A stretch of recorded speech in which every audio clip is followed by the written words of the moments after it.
If you've ever had this feeling that something was terribly wrong with the world that we live in, but you couldn't figure out just what it was, then you've come to the right place.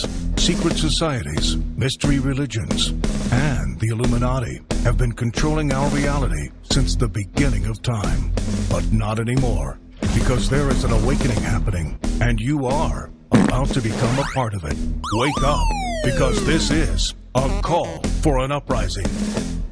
This is a call for an uprising. Welcome to today's show. Well, once again, the dump that Aleister Crowley lived in and performed some of the sickest satanic rituals imaginable. Somehow, this place has been sold once again. Somebody actually had interest in buying this dump. Take a look at it.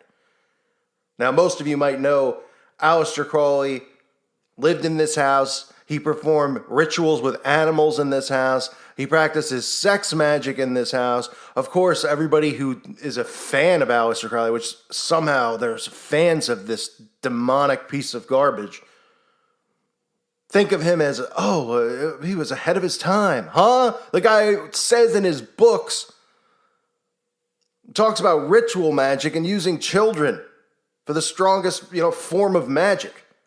You can see the photo of him. He signs it, Baphomet, right? The OTO. Crowley, of course, is being featured prominently now on a new CBS show.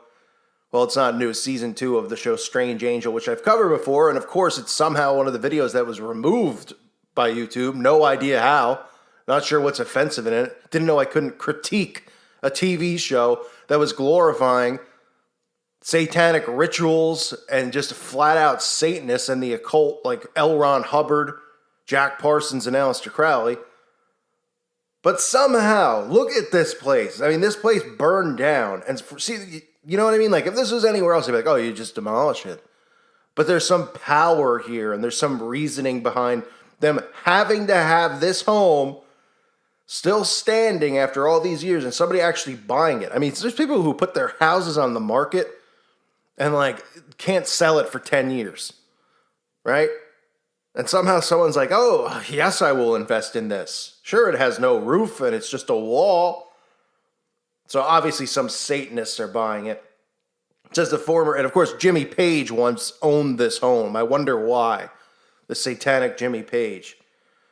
The former Highland home of occultist Aleister Crowley that was largely destroyed by fire 4 years ago has been sold.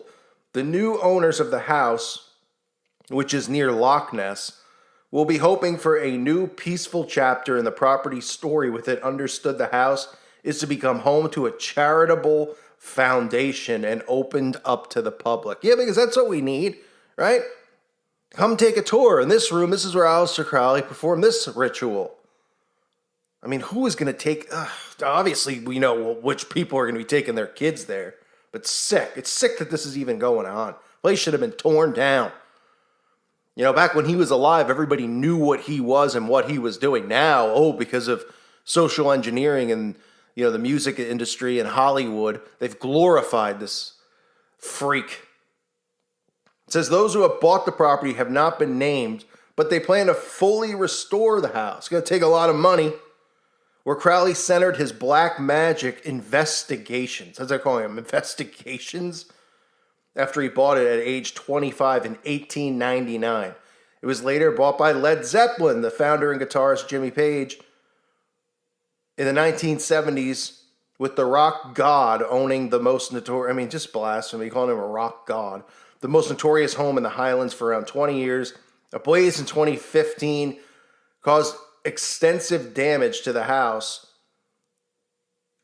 as you can see from the photos, yet somehow people are just, we've got to fix it up. We've got to make it a charitable thing. Why don't you just throw your Freemasonry philanthropy nonsense into it so it could seem like a heroic gesture?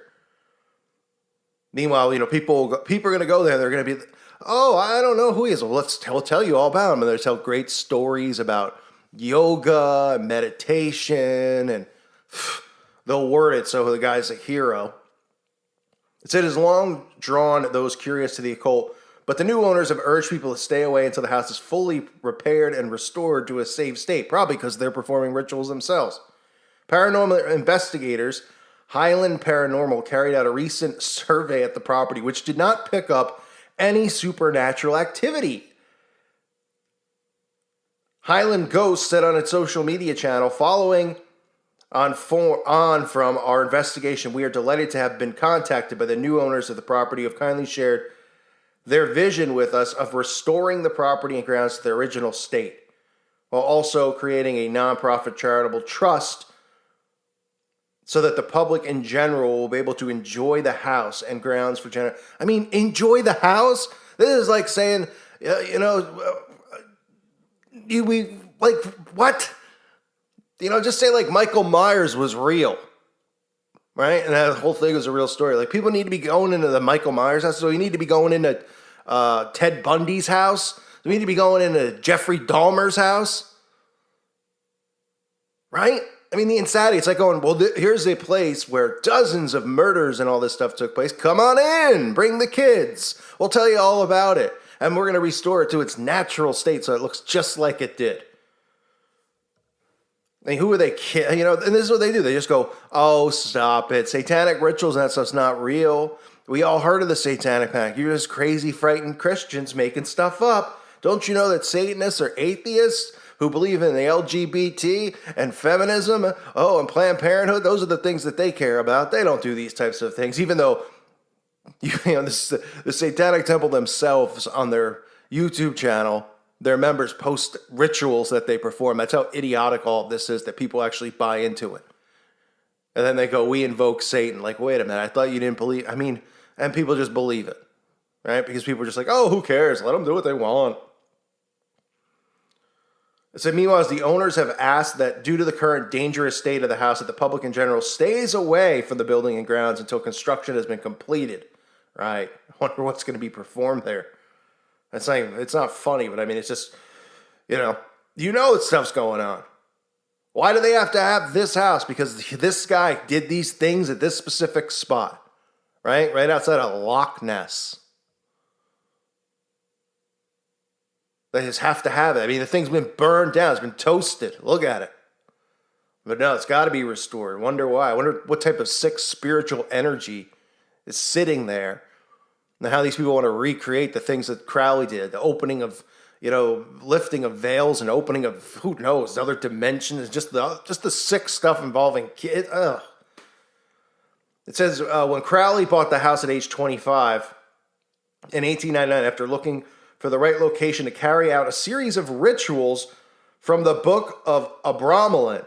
It was a text central to Crowley's new religion, Thelema, which he believed would help him make contact with his holy guardian angel. You mean Satan? He reportedly required a house in a more or less secluded situation with a door that opened to the north from where the oratory could be delivered. From there, Crowley planned to banish the demons once they had been summoned to a terrace. Huh? So he summoned demons, then he banned demons. What is positive about this? Who wants to live here other than occultists? Making it into a museum. And making it into a place where people can bring their families. Oh my goodness. Thought I'd seen it all. This is just... it says one employee at the estate. Okay, this is one person who worked at Crowley's estate there. Attempted to kill his wife and children. It was claimed in Crowley's diary. His lodgekeeper Hugh suddenly lost his 2 children in sudden, unexplained circumstances. So that's just normally what happens, right? 2 of your kids just suddenly die, and you just go, I don't know, unexplained circumstances. I woke up and, they were eating. And, people were performing chanting stuff and drinking blood. Oh, did they just, happen to wake up and have a waffle and just die unexpectedly on the floor? Both of them, not just one, both.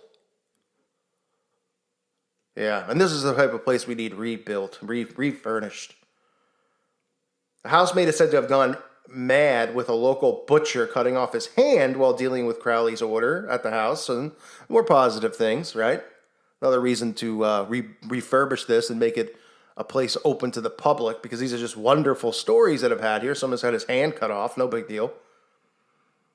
In 1960, I mean, wonder how like liberals and stuff would feel. You know what I mean? Oh, 1960, someone's had their hand cut off. You can't even like speak these days. In 1960, the new owner of the property killed himself with a shotgun in the bedroom that had been used by Crowley for many of his satanic rituals. Oh, that's interesting too. Another reason, right? We should refurbish. I mean, if the guy left a shotgun, Aleister Crowley left a shotgun, which isn't that illegal, in the house, and they even say, well, Crowley used that shotgun for his rituals. Well, what did he use it for? A butt plug? Was he picking his nose at the end of the rifle? Oh, he couldn't have been using it to kill animals and people and do rituals on them, right? What the hell was he using the shotgun for then? Brushing his teeth? Yeah, there's no signs here that he's a murderer or anything. Holy crap. This is worse than the mine. This is like Elm Street. Freaking crazy. While unconfirmed tales about the past kept re-energizing themselves, the property has enjoyed a quieter period with a Dutch family using it as a holiday home. That's what it recently was used for. What a wonderful way to spend the holidays, folks. Come on over to the Crowley home. Here's the room where a guy shot himself and his family. Over here in the kitchen area, some guy killed himself, and then his 2 kids died unexpectedly. No cause of death, because clearly the police aren't in existence, apparently, in 1960 or whatever year it was. Oh, of course they are. But no cause of death. Nothing strange going on here. Nothing to see. In this room, we got a guy get his hand cut off.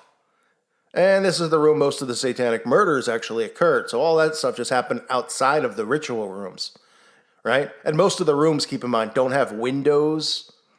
They're darkened because that's like one of the things that apparently they do. You have to like be in darkened space for a certain amount of time.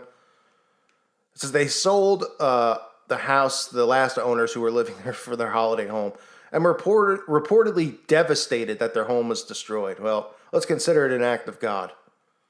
But, if I say anything on here and say, hopefully it gets destroyed again, I'm a criminal. So let's just see if, we'll see how this works out. But maybe they'll tell these tales in there. Are they going to just dress it up like a haunted hayride and be like, come on in, it's Halloween, let's get spooky. Ooh, right? Sounds more like they're making it like a shrine to him. And he taught so many wonderful things. Oh, yeah, the satanic rituals, but, it was just like yoga-ish stuff. And don't worry about the guy that blew his brains out with the shotgun that Aleister Crowley used during his ceremonies. Meanwhile, he's on CBS right now being glorified. What a joke of a world we live in. Give me an absolute break, please. I thank you for listening to today's show. God bless all of you and your families.